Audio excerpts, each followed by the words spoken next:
喺睇片之前，大家記得分享、讚好同訂閱卓見名家，最緊要撳埋呢個鐘仔，咁你就唔會錯過我哋嘅最新影片。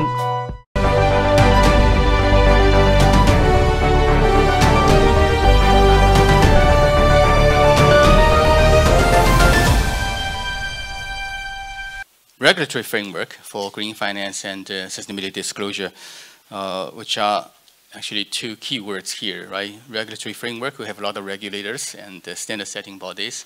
And now green finance certainly is objective. We want to generate flows of money into the area that we want to see, and making sure that during the flow, we have the numbers to watch.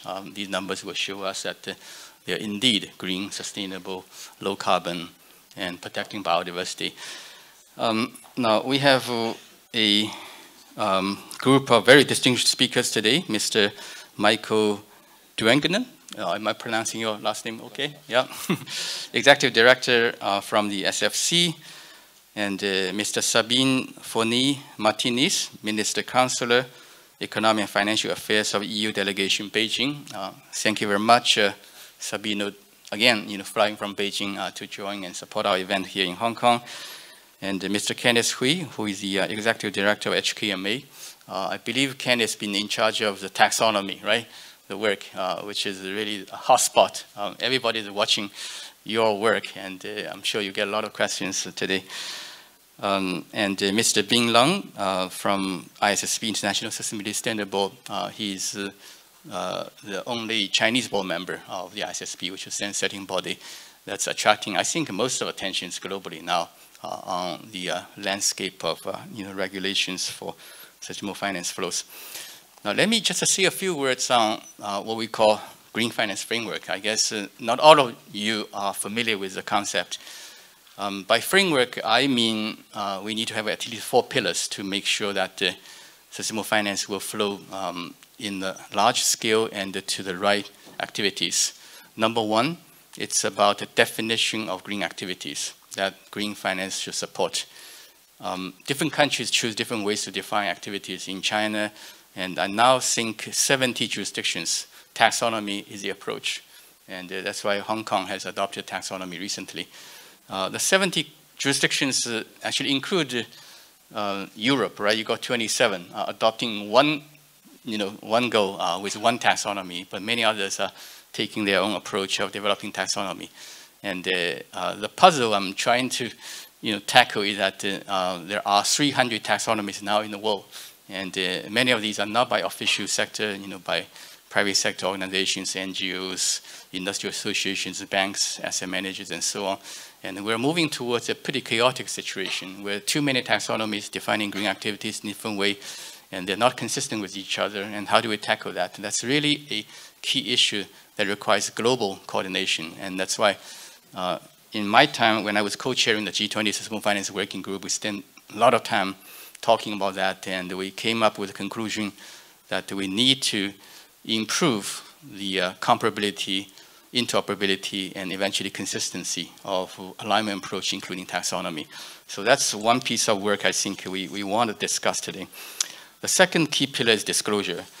Taxonomy prevents greenwashing in some way, but it's not enough.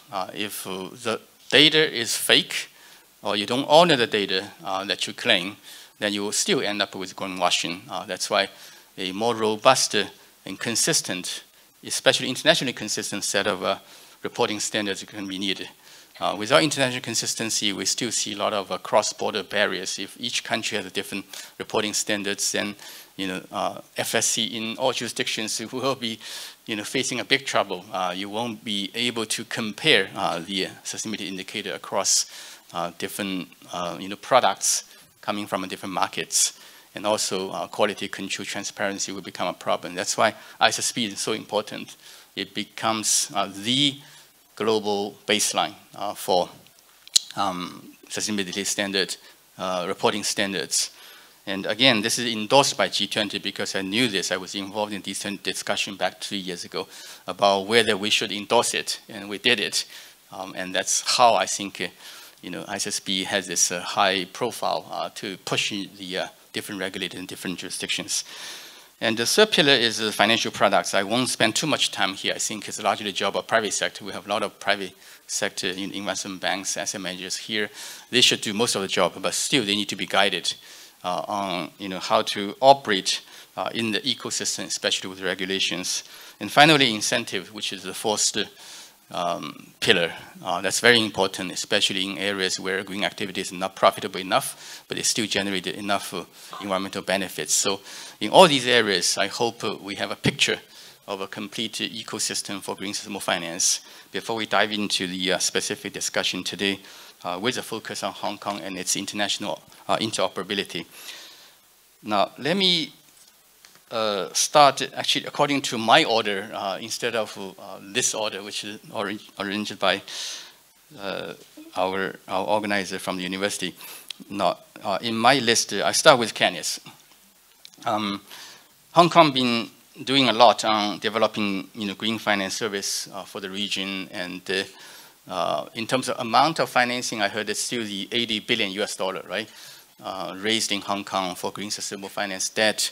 And it's one of the biggest as the international, open financial markets. Can you just give us a little bit more update on what's the recent effort the Chinese authority, the Hong Kong authority regulators doing, what the private sector is doing in, enhancing its green finance market? Thank you, Dr. Ma, for the questions, and it's a great pleasure to be able to come here and share with you some of the work that we've been doing. You're right, Dr. Ma. We have always been one of the leading international financial center in Asia, leveraging our strength in capital market. We've been building our green bond and most recently the green loan market, basically from the ground up.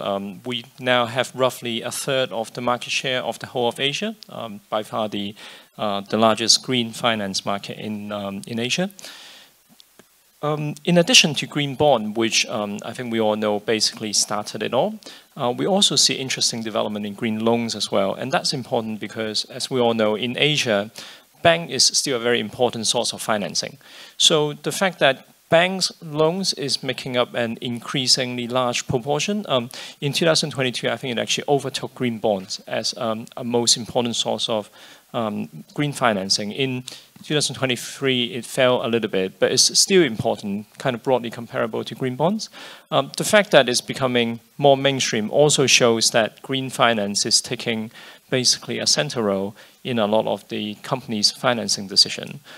We are also seeing a broadening of the use of proceeds from these green loan, green bond. Previously, it was mainly green building, and now we're seeing, for example, waste management, transportation, energy, etc., etc. So a much more kind of broad-based and balanced use of proceeds, which also means that the green finance space is kind of broadening, becoming more balanced as well. As to what we've been doing, I think what you said just now, Dr. Ma, incentive is a key thing that we've been trying to provide to our financial industry as well as the corporate sector. Some of the green project, or more generally, kind of getting into green finance, we realize is still something that some corporates, particularly those that are slightly smaller, may have hesitation. After all, creating green framework, looking for external review, or actually understanding your own firm's transition pathway is something that takes time and resources. So this is one area that we've been trying to address, and the government as well, with real money. Basically, we are now we've been doing that for the past 3 years now, but we've been subsidizing corporates as well as non-corporate issuers that want to do bonds or loans in Hong Kong. We've been paying them up to 2.5 million Hong Kong dollar if they do that for the first time. We're also subsidizing their choice of reviewer. So this is a grant scheme, right? This is the grant scheme, yeah. Exactly, to provide them with incentive to go green. So that's one important area that we've been doing. Awareness is another area that we feel many, particularly Asia investors, Asia corporates, as well as the general public, do not always have the strongest kind of green environmental awareness. This is something that the government and the HKMA have been trying to push. The government, the most obvious example is the launch of its own green bond program. not just at the institutional level, but for 2 times issuing retail tranches. The idea is really, through participation, through investing, to allow the general public to get a better understanding of what's going on in Hong Kong in terms of green, in terms of sustainability adaptation. The HKMA as well, in addition to bond, we are also pushing for our own environmental standard for its incorporation in our investment portfolio as well. Just to give an example, in terms of the carbon emission, carbon density of our own equity portfolio, it dropped by 47% over the past 5 years. So it's quite a substantial fall, and we hope that by doing it ourselves, we really would be kind of encouraging the industry to take up more. Thank you, Kenneth. As I said, the industry is focused on taxonomy because you spent a few years really came up with this milestone piece of regulation, which is a definition of official definition of green activities, green financial support in Hong Kong. And I see lots of tables in the taxonomy which talks about interoperability with common ground taxonomy, with EU taxonomy, with others, and a lot of application scenarios for building, transportation, energy, and so on. How do you think the industry should use it? Are there going to be lots of specific guidelines, operational details that's coming out to help with the usage of the taxonomy? Yeah, taxonomy is something that we've been working quite hard over quite a few years. I only just came across the 300 plus taxonomy in the world figure. And if you take a step back and think 2 years ago, I said 200, and recently I had my people count it again. They said 300. Yeah, I mean, I think everybody kind of see the importance of having a proper definition, but the proliferation of taxonomy, I think, is not really helping, to be honest. And the interoperability issue as well. So we built on the common ground taxonomy. Thanks again to your great work, Dr. Ma. We built on the common ground taxonomy, which basically set out the similarity between the EU and the China taxonomy. One is the leading, generally recognized as the highest international green standard. The other one is one of the most committed and one of the most important carbon emitter in the world. Right on that common ground taxonomy and develop Hong Kong's own. Operationalizing it turned out to be not straightforward. That's part of the reason why it's taken us longer than expected. Finally, we're there. Now we have 4 key sectors that are the most relevant to Hong Kong, building, transportation, waste management, and all that. And we hope that by launching it, giving the industry a feel of how it's like, we would slowly encourage more adaptation. Right now is voluntary, so capital market activity, banking activity can choose to adopt it. We believe it provides a good reference point for investors as well as issuers to basically have a clear definition of what is and is not green. Over time, we would look to consider whether to make it mandatory, at least in the banking sector, so that we have a solid investor base. And we are also looking to broaden it to not just the 4 most important areas, but in new area, hydrogen, for example, hydropower, for example, and also into transition activities as well. I'd like to say a few words on how I think it should be used. Based on my experience of doing this in China, I was leading the drafting of the Chinese first taxonomy. And then we sort of implement it in a couple of ways. There's 3 ways you can do implementation. One is labeled financial products. You label green loans, label green bonds against taxonomy. That's easier.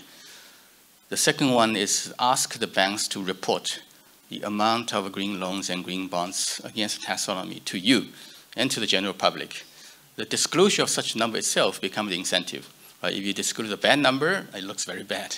Disclose a good number, everybody is encouraged. Your customers will like it, and your founders will like it, your depositors will like it, and you have a good business. And the third thing is to use the taxonomy to allocate incentives. And if you have any goodies from the regulator, whether you give them cheap money, give them grants, and give them a chance to go to a good meeting, give them an opportunity to meet my boss, based on the performance of the green activities, which again is based on the taxonomy. These are 3, I think, very easy usage I think we can go for. But I still think the adoption is more complicated than this. For example, I was in the meeting with the building guys yesterday, and they are talking about how to measure the green building as green. Carbon emission, the energy intensity, who holds the database, who provides the assessment tools. There are too many tools, too many databases. Nobody is official. Then it creates a lot of chaos. Maybe you should coordinate. Kenneth should tell them this is the one to use and that is the one to use to make the cost much manageable than otherwise. But anyway, I'll leave the question for Kenneth for now and switch to Michael on disclosure. As I said, ISSB is a hot topic today, and we have Mr. Lambing from ISSB, standard setting body here as well. I think Hong Kong is one of the few jurisdictions that took the lead in announcing a adoption plan and with specific dates and timetable and all that. I really appreciate that. I think you have a timetable, then the company began to act. Without timetable, they keep delaying. They never know whether a stick is going to hit you. And that's why I think it's a very good example that Hong Kong has set for many other jurisdictions. But of course, I'm sure there are a lot of challenges. When you do consultation with companies, they complain, I don't know how to do this, I don't know how to do that, it's too costly, I don't have manpower, my boss doesn't support me. What are the key challenges you feel as a regulator that you need to help the companies, listed companies, overcome in the coming few years to perform with a good quality against ISSB? Okay, first of all, thank you very much for inviting me. I don't really need to say any more because you actually answered, I think, your own question. Those are all the challenges. And apparently, the disclosure by listed companies doesn't actually matter very much, according to Ronnie, because it's the whole idea is that this was information for investors, and investors aren't actually moving the needle very much. So I think we're done here. No, the objective primarily was to be a leading jurisdiction. Yes, we suffered a little bit from first mover disadvantage, but we've kind of brought it back to what I think is something reasonably based on ISSB standards. And so therefore, although people focus on the differences, I think as long as all of these standards are essentially based on ISSB standards, then we're in pretty good shape, and a lot better shape than we would have been otherwise. The big problems are that some companies have literally no idea what they're supposed to do. And so therefore, one of the most important things, although the exchange, we worked a lot with the exchange, and the exchange produced the disclosure standards, the climate disclosure standards. They were published in April. But although the rules are there, actually the really important document, in my view, was the guidance that associated it. It was considerably larger than the rules, but that was an attempt at trying to help companies get to the point where they can actually disclose meaningful information. Because I think that one of the big problems here is that a lot of companies are going to treat it as a compliance exercise. They are going to produce the bare minimum requirements in terms of disclosure in order to just put a tick in the box and say, yeah, we've done that, and worry less about what people actually do with that information. Because for them, it is just cost. It's one of those asymmetric things. For them, it's just cost at the moment, because they have to be shown that there is a real linkage between what the information they provide and what investors then do with that information and how that affects companies. The SEC have made it very, very clear that this is disclosure for investors. Whether the investor behavior then follows through to a change in corporate behavior is not the role of the regulators. In a sense, this is pure information at this point. I think the world is probably better off as a result of receiving this information, so it is still worth doing. Even if investors don't move the dial, I think the world is still better off for knowing this, because it forces companies to address these issues themselves. As far as ISSB was concerned, one of the biggest problems for Hong Kong, or the Hong Kong market, I suppose, our rules apply to, the exchange's rules, the listing rules, apply to essentially a market that is about 7% Hong Kong incorporated companies that are actually here. The vast majority of companies listed in Hong Kong are not incorporated here. They are essentially PLC businesses.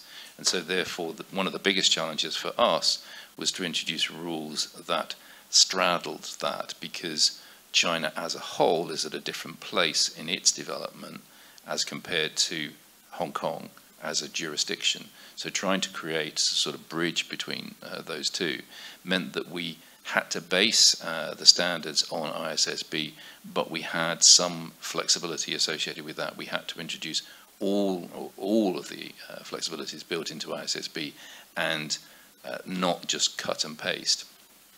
This is very much an interim step. The intention is, much like IFRS, at a future point, the detailed listing rules will be reduced down to a single line that says companies have to disclose what HKI CPAs say they have to disclose.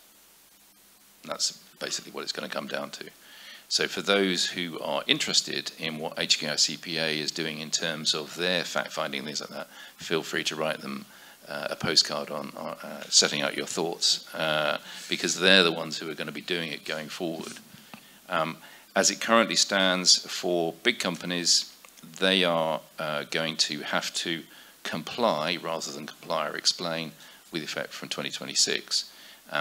They are the ones for whom it is, they have the biggest impact, but there's the biggest impact on themselves, as it were. So they cover both ends.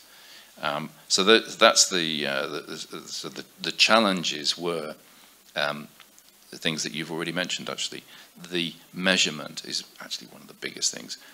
Personally, I think assurance is the sort of the underdeveloped part of all of this. It's all very well for people to produce stats, but if those stats don't actually mean anything because they're not based on anything real, then that's a real problem. And so assurance is, as I said, underdeveloped in my view. That is coming later.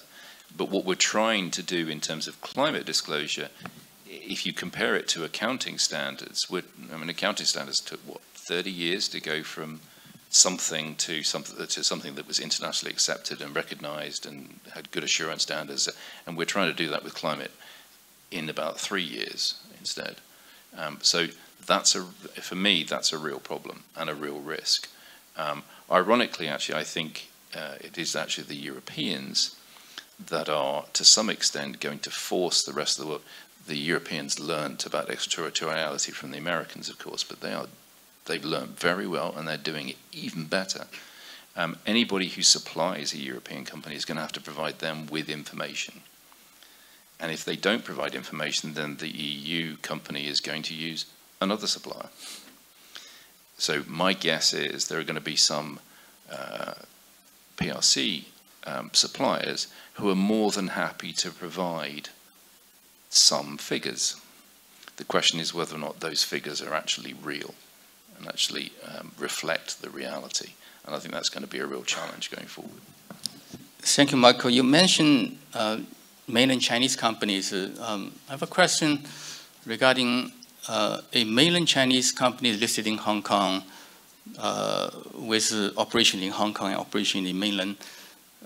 Is this company required to report ISSB for all its mainland-based businesses, or only required to report based on ISSB for its Hong Kong-based businesses?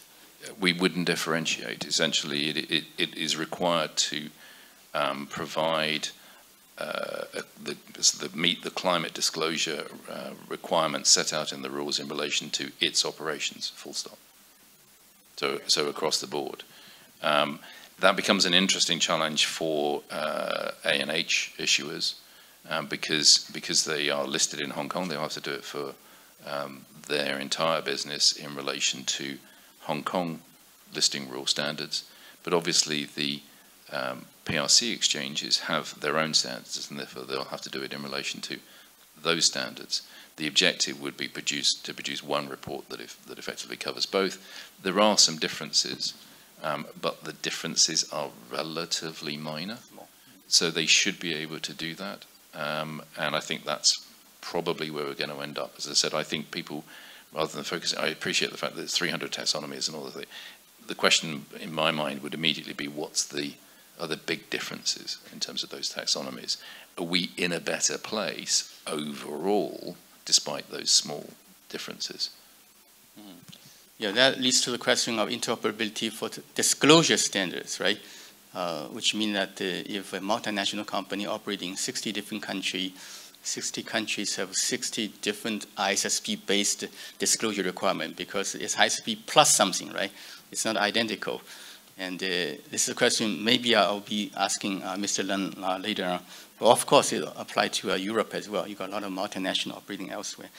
But again, for Michael, do you think the adoption of ISSB by Hong Kong through the Hong Kong-listed Chinese companies is going to be doing, some very good capacity building for the rest of the Chinese companies in mainland China? It certainly can't help. I mean, I think capacity building overall is a real problem. It's a real practical problem. So to some extent, I think the educational courses that were referred to earlier on are great, because you are guaranteed a job, absolutely guaranteed a job if you qualify on one of those courses, because at the moment everybody is poaching from everybody else as far as anybody who knows anything at all about climate sustainability and all those other things, partly because nobody can define what climate sustainability and all those other things actually mean. But everybody is more than happy to pay for somebody else who says they know about it, because most people know very, very little. So that capacity building is a real problem. You end up having to try and do sort of shortcuts. I was going to mention it later on, but one of the things that we did as an organization, we worked with a university in Hong Kong, essentially to develop a very, very I don't want to say quick and dirty or unsophisticated, but a targeted tool such that small companies could punch in their numbers, basically their electricity bill, and that would produce a very good piece of data in relation to what their emissions actually were, so that they could report on that without having to do all of the work themselves. Now, that was a very, very simple way of creating sort of capacity building, if you like, because they can then report that to others. You can. It definitely produces a number. Don't ask me whether or not that's a more accurate number. I am simply not qualified to do that. Well, it actually increased quality by reducing errors on technical calculation, because the system can put in all these emission factors. You only need to put in, for example, the type of fossil fuel you use and how many tons. It's going to calculate carbon emission for you, instead of you do this manually. So in that sense, I think it enhances the quality and reduce cost. Now let me move to Sabino on the European situation, especially on disclosure. As we all know, Europe has already adopted the ESRS disclosure standard, which is based on double materiality, not so much like ISSB that focus on investor value. And I do hear recently some discussions popping up. Your disclosure standard is different from other places which adopts, the sort of very basic model of ISSB. And if a company operates in many different jurisdictions, they need to report it based on the local reporting standards. Would it create some interoperability problem? How do you address that problem going forward? Thank you, and also again, thank you for inviting me. I mean, I think that's an important problem. I mean, I was also listening at the other speakers, and I see also that we are sharing a lot of common issues. For example, when we were talking about implementation, this is one issue that for the Europeans is key, because we have been adopting a lot of legislation, a very big framework that goes from taxonomies to green bonds to ratings. I mean, we have overall a comprehensive green framework, but now the issue is implementing and trying to break the resistance from those that have to implement it in order to implement it correctly. Because I mean, we are facing the same problems. All the companies complaining about a lot of red tape. This is a compliance cost. So I mean, what I wanted to say is that at the end, I mean, from our experience, it's mostly, I mean, it's not only that the regulators have to impose, but there must be social awareness and there must be social demand for green transition and from green finance. And this will, of course, only come when the people will be more and more aware of the impact of the climate and environmental issues in their daily lives. As you mentioned at the beginning, this thing in your Deutsche Bank conference, I think that when the people will see that, they will be forcing the companies to do all these issues that at the end they will see that this is in their own benefit. And then going into the issue of the reporting, it is true that we in Europe, we have adopted somehow different reporting standards than the ISSB is somehow, because I would say that they are based on the ISSB. There is not that we have a completely different reporting system, but we have included some elements in terms of scope or in terms of double materiality, again, because our policy objective was not only for the companies to see how climate and environmental related issues were impacting their accounts, but also how the activities of the companies were material to the objective of fighting climate change. So, I mean, at the end, it is a little bit more comprehensive from the point of view of how it relates to the ISSB and if it creates problems. I would say that for European companies, I mean, it's not a big deal, because in fact we are basically imposing on them the same as what the ISSB has, plus.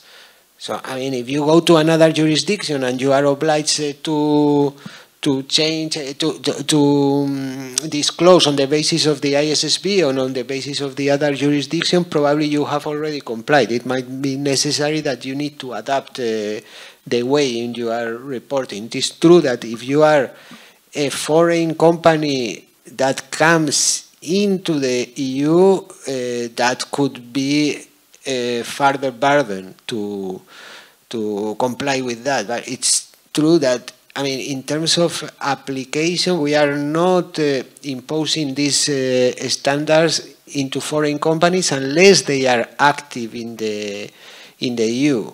Of course, this issue of the suppliers is a matter of concern, and when we are applying our standards to foreign companies because they have a significant presence in the EU. It's more than 150 million of operations, or they are listed in a European stock exchange, but this is not so material as in Hong Kong because we are not international financial center. It's very interesting. After the Brexit, most of the companies that are listed in European stock exchanges are European. So it's only for those with operations of more than 150 million, and there we are also trying to adopt some legislation that could define how they will have to report on the basis of the ESG. So, I mean, we acknowledge there is an issue. We don't think that there is a major issue for European companies. We also don't think that there is a major issue for foreign non-European companies, but of course, in any case, we are trying to come out with solutions, and I mean, we are always favorable to having as more common international standards as possible. Thank you. Now, when you say it's not a big deal in terms of interoperability, are you really talking about something like what I had in mind? You do the ISSB-based disclosure report, then you add another chapter, which is about the materiality, material impact on environment, on society. And this become optional in jurisdiction like Hong Kong, but it's mandatory in your jurisdiction. So just this add-on, right? Additional information doesn't necessarily have to redo the entire report. right? Is that?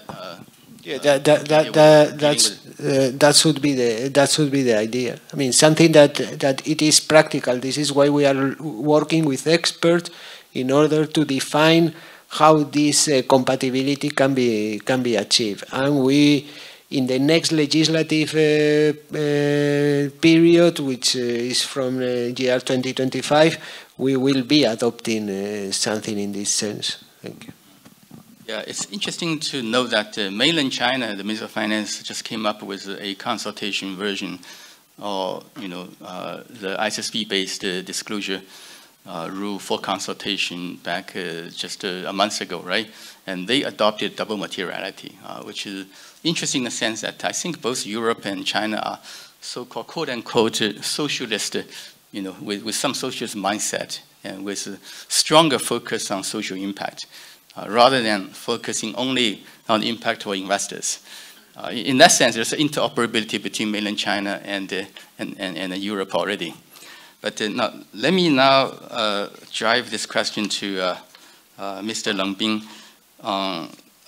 From your eyes of ISSB, what is the landscape of adoption? You now have X number of country jurisdictions saying they will adopt, or looks like they're adopting, and how many are lined up and how many are doing nothing? Thank you, Dr. Ma. Thank you so much for this question. Because it's a little sensitive for me, for ISSB board members sitting on the same panel discussion with people from FSTB, from certain authorities in Hong Kong, from SFC, the securities regulator in Hong Kong, and delegates from European EU, but I'm managing to share adequately with all of our attendees on this question.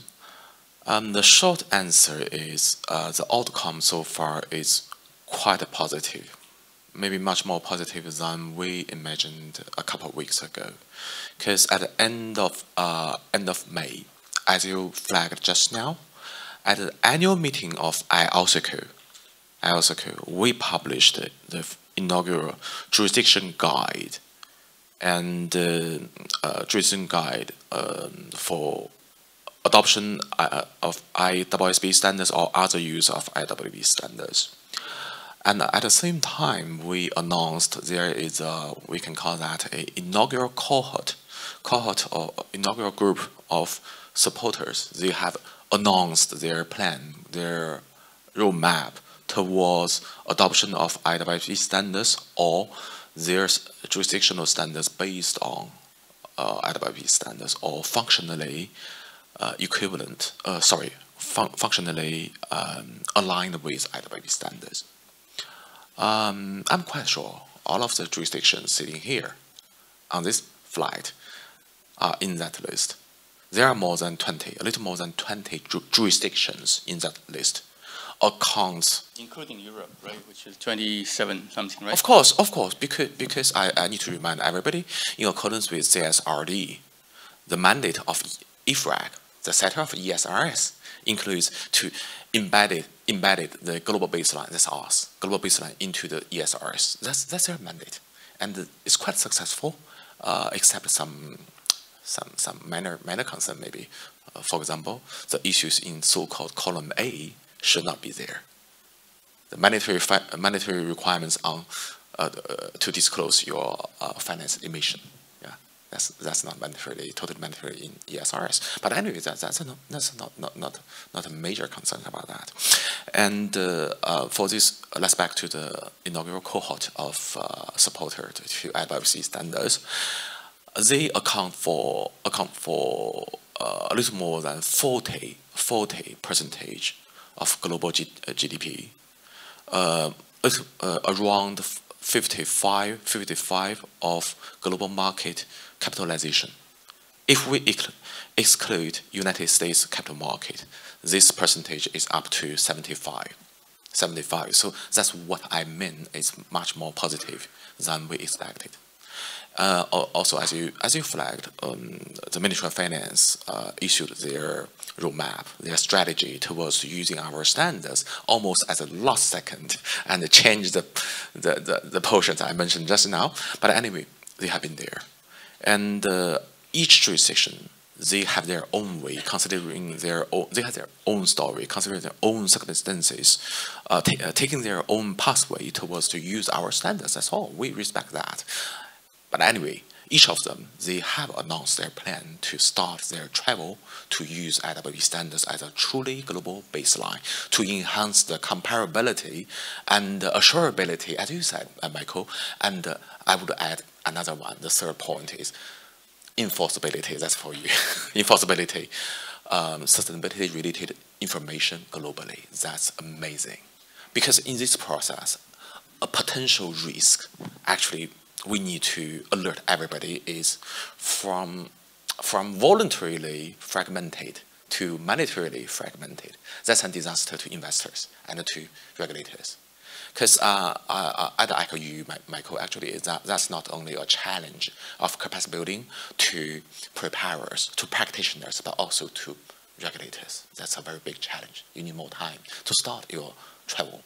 And about the double materiality, I think that's a very sensitive argument, because from one perspective, from one side, I guess my former colleagues from Ministry of Finance China, they would like to share more common interests and features with colleagues from Europe, from European Commission, from EC, from EU. But at the same time, I think they managed to avoid the argument about double materiality or single materiality. Because from the perspective of ESRS, they created a term called double materiality. I would say that is focused on investors and at the same time to satisfy the information need of other stakeholders. That's more acceptable, generally acceptable to many experts. And I think that's what Ministry of Finance of China, MOF China, they are doing. That's definitely will be a part of our approach to apply this truly global baseline. We call that building block approach. We are playing a role of global baseline to satisfy the information need, focus on investors, and building block to satisfy information need for broader scope of stakeholders, like GRI reporting, focus on all stakeholders, almost all stakeholders, including investors, can be added as a building block. And any industry-specific requirements can be added as a building block. That's what we call that. So I think that's a... Thank you, Mr. Leng. I think in 3 areas, I heard a lot of complaint from company for not being able to in complying with your ISSB quickly. One is a scope 3, they don't know how to do. Secondly, climate stress testing, and thirdly, transition plan towards net zero. How are you going to help them? What kind of capacity building efforts are ISSB thinking about?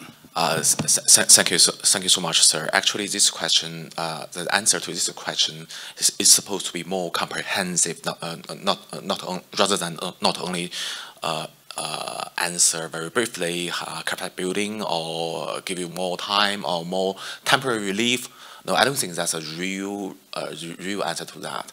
A couple of points I need to flag here. The first point is why we need a site of truly global baseline as designed for mandatory use rather than voluntary initiatives, because people need money. We have the head of FTB in Hong Kong here. In Mandarin, we call that 财神爷. But anyway, I don't think you have adequate funds to support the transition of Hong Kong.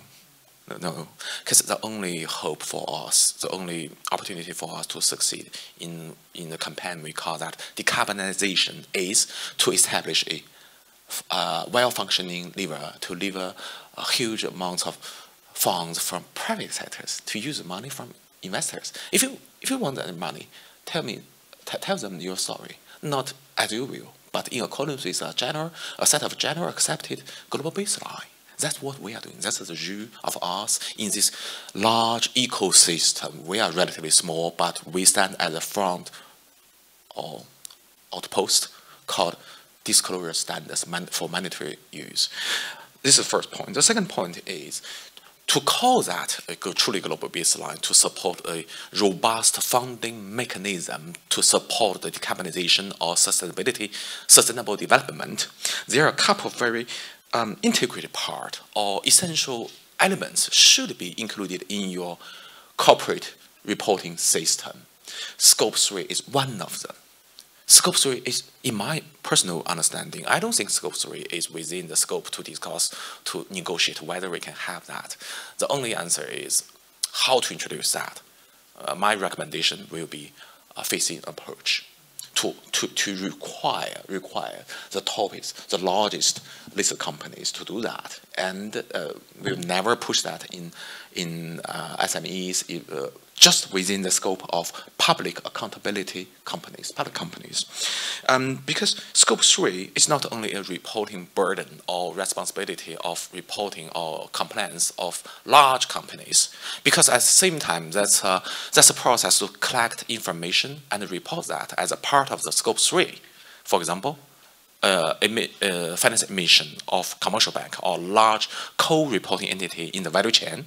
And at the same time, there's also a process for the large companies to provide money to support more ambitious efforts by the smaller companies and SMEs in its value chain towards decarbonization jointly with the large companies, because a better value provided by investors based on their information of sustainability reporting and the better value they have more money to push to the suppliers and other stakeholders in their value chain. That's the point of Scope 3. That's the nature, substance of why we need Scope 3. And actually, there's another concern, like you said, industry-specific requirements. I noted it's tricky when we talk about this issue, particularly considering the finalized rules code of Hong Kong Stock Exchange. There's no explicit requirement on that. I would say why we need that, because investors need that. If you want money from investors' pocket, you need to provide information about that, because to keep it comparable. That's very, very important. And also climate resilience or scenario analysis. We provide quite a lot of relief to help people to introduce themselves into this. And also, we refuse to define what scenario analysis is. So you can use almost all narrative in the very beginning of your travel to report that. And you increase the usage of your quantitative information and maybe some models in that in the next stage. So that's for. So I think Mr. Leng essentially said, don't worry, on all the difficult issues, if you don't know, we are going to help you, either by giving a relief or giving a grace period. I'll help you with some tools or help you with a free training course or something. So that's a very good answer. Now, let's move on to the Q&A session. I think we have like 10 minutes. I'd really love to see some questions from the audience. Yeah, Chao Ni? Thank you very much, Dr. Ma and the panelists, for the discussion. I have two questions, one's to Ken and one's to Mark.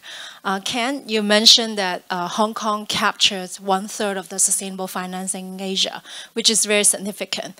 And so with the taxonomy, how can HKMA accelerate the broadening of the taxonomy to include more green and transition activities so that the capital market can continue to mobilize capital to support these urgent decarbonization?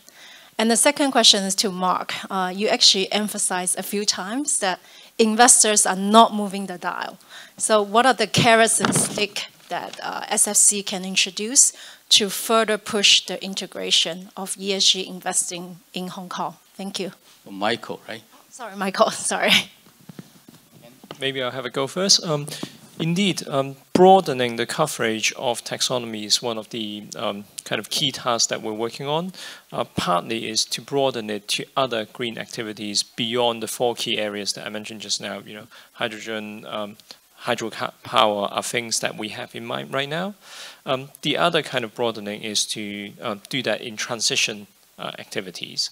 But what we realized from preparing our first iteration of the Hong Kong taxonomy is that operationalizing the common ground taxonomy into the Hong Kong version, into the local version is difficult. Partly because a lot of the idiosyncrasy of the EU and also China is not so easily adapted to Hong Kong, but we also have to take into account the fact that, you know, Hong Kong has its own kind of specific standards, circumstances, industry classification, for example, building standard, for example.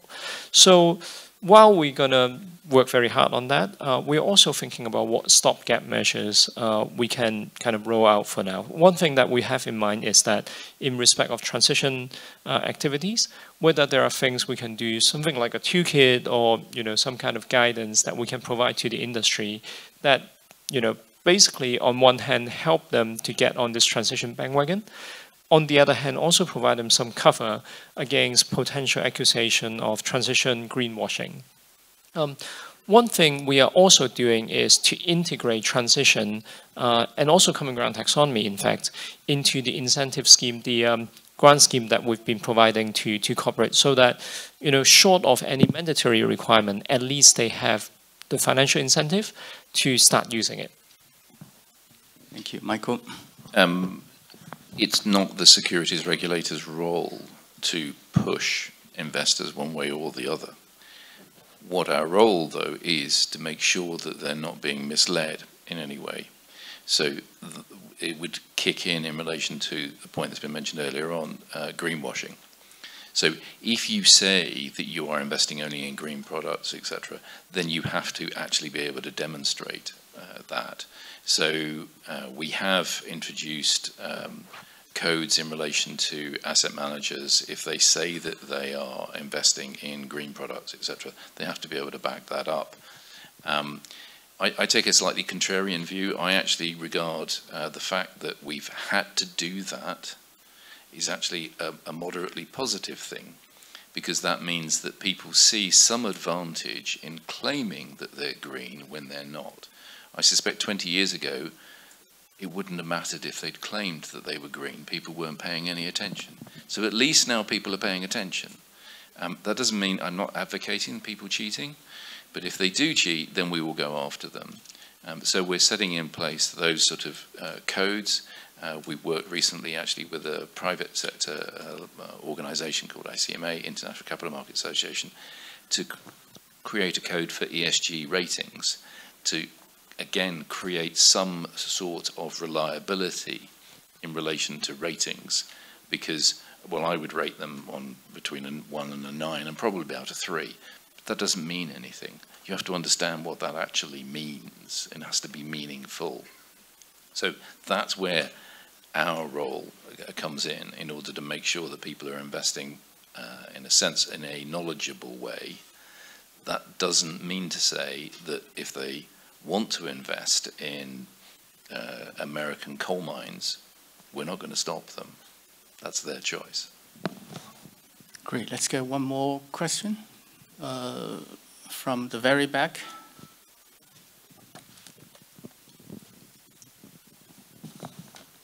Thank you very much. It's very good to be here, to be back to HKU as alumni. So in my daily work, so I work at S&P Global, and my team really looks at a lot on the climate analytics, and so we really put a lot of focus on regulatory reporting and sustainability disclosure. In my daily job, I think the questions that I got from my clients, they always, from my corporate clients, always ask me about how do I, like, we talk a bit today about the quantification and quantifying climate scenarios, Scope 3 and all that, but how does that really impact the user, which is the capital markets and investors, right? Are my investors, are those financial institutions really look at my financial statements and take that into account? So I guess my question really is, how do we incentivize the integration about like the sustainability quantified information into the financial statements, and then really let the markets start to use them and start to price in those kind of factors. And also because I think we talk a little bit about interoperability and the different standards, the mainland stock exchange have less stringent requirements on scope 3, on climate scenarios, whereas Hong Kong EX has more stringent ones. So like we have these different steps, right? So how, on the investor side, how do they really like operate and take these differences into account when they really count these different kind of information reporting? Thanks. Sounds like a big question, integrating sustainability into financial reporting, which is disagreed by ISSB, right? And you guys have different views. So whoever wants to... I can take that firstly and hand it over to Michael, okay? From my perspective, actually that's not integrate the sustainability-related information into financial statements, because there are two stories. Try to review the same events and transaction by the same reporting entity, but they are different. They are different, but connected very closely. That's what we call connection between the sustainability disclosure and the financial statements. And also I'd pick up a couple questions, points from you. It's really hard for me to answer each specific question from the perspective of investors. I'll pick up a couple of them. The first one is, for example, the industry-specific requirements as required in S1 and S2. I'd use an example just discussed here very well. Greenwashing. Industry-specific requirements will make greenwashing, most of greenwashing have nowhere to hide before the investors. And another is climate resilience, or as you said, scenario analysis. Scenario analysis, actually, it's a very, we refuse to define that, and actually you can use a very, very broad scope of approach called scenario analysis in accordance with the requirement of IFRS 2. Considering your own, commensurate with your own circumstances, considering your own skills, capabilities, and resources. So including the data availability and the data quality. So I think very good questions. It's not only a question to investors, but also to practitioners, to comparers and regulators. We like to travel with every jurisdiction to explore, to detect the concerns in practice and try to solve that together with all of our stakeholders. For example, we established a transition implementation group. We call that TAKE. We meet in person. We meet in person every 3 weeks, and we got globally representative from practice to figure out the challenges. I extremely encourage Hong Kong stakeholders and via Hong Kong to submit your concerns and issues in practice. Thank you. Very, very quickly, I would say don't forget that we're on a journey. We're starting from a situation where there were 400 plus standards according to, that was when the Bloomberg report first came out, there were 400 plus standards. So I would say we are still early stages in that journey in terms of getting ever better, ever more meaningful, ever more accurate disclosure. Companies are going to struggle realistically from at the start in the early stages. But essentially, I think most people are learning by doing, so they will get better. There will be some impact from investors reacting to good disclosure from some companies that will force other companies to up their game by comparison. But it's not like accounting standards, which in theory should be much more predictable and much easier to get at. As I said, I use accounting standards as an sort of alternative example, but it took years and years to get those to a point where at least everybody agreed that they were roughly okay and could be used by many companies around the world. So I think we're still at early stages yet. That's not to say that we shouldn't try and improve and get better as we go on. I think that will happen automatically. So I think to some extent any investor who turns around and says, I need to be able to compare the information from this company as compared to that company, and I need to be able to do that now, is probably being unrealistic. They're still in a better place than they would have been last year, quite frankly. And it will only improve. Thank you. Professor He, can we get another 15 minutes? Looks like many, many hands. Is that okay? Maybe one more question. Only one more? Then probably no more because I have a question. Because I wanted to ask Sabino, and I was hoping you guys could ask, but Sabino, we have talked a lot about CGT, Common Ground Taxonomy, and it's a collaboration between China, Europe. I was co-chairing from the China side. Your colleague, Marcel Hug, co-chair from the European side. I think it's now being used as a reference for many other taxonomies, and they used it for cross-border green capital flows. What's your outlook of CGT? Can it enhance its ability to improve interoperability? Yeah, thank you. I will try to be brief, mindful of time. Besides the Common Ground Taxonomy, of course, our collaboration with China is very important. So, and I would like to highlight here in front of everybody. We are very much committed to collaborating with China in this issue of climate change and every other issue on finance. We have created a specific working group that is up and running between the European Commission and China to discuss many different issues on finance, from digital finance to financial stability to regulatory issues to climate-related issues. And of course, in climate-related issues and environmental issues, it's easier because we did have a very good starting point. Was the International Platform of Sustainable Finance.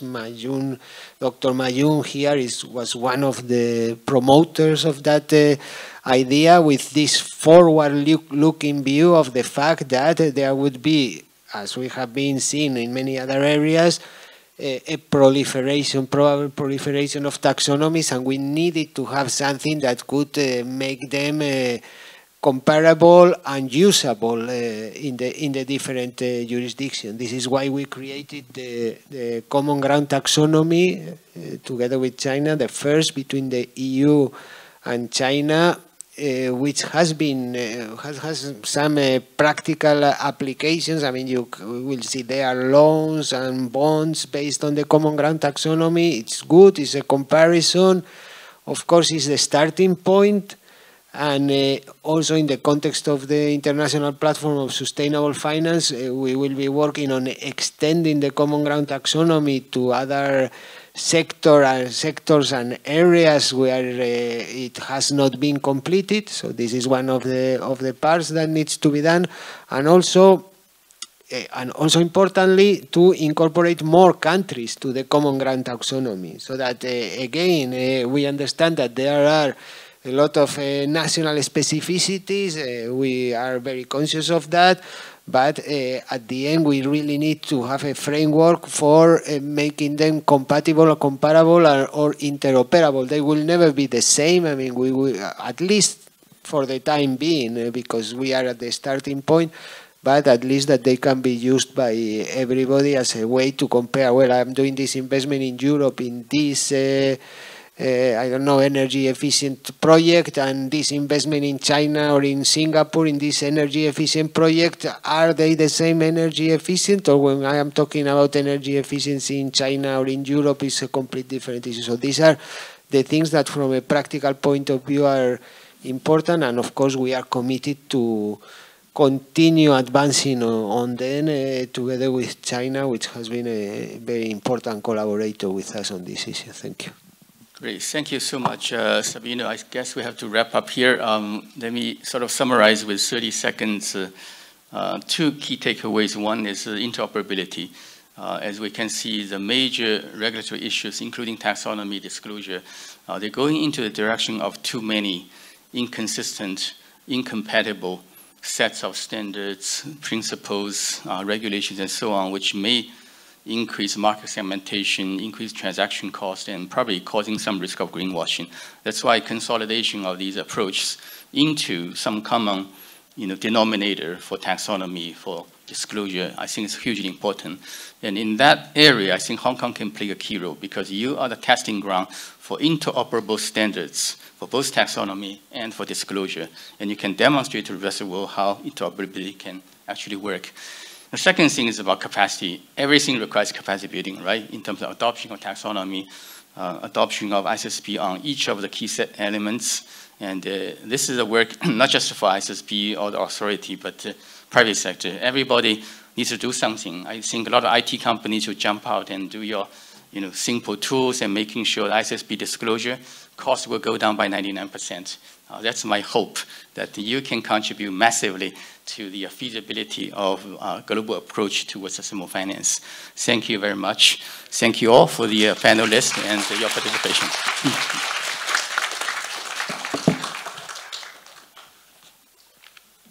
中意名家分析，記得俾 like 同埋分享，支持同訂閱卓見名家，最緊要撳埋呢個鐘仔，咁就唔會錯過我哋嘅新片。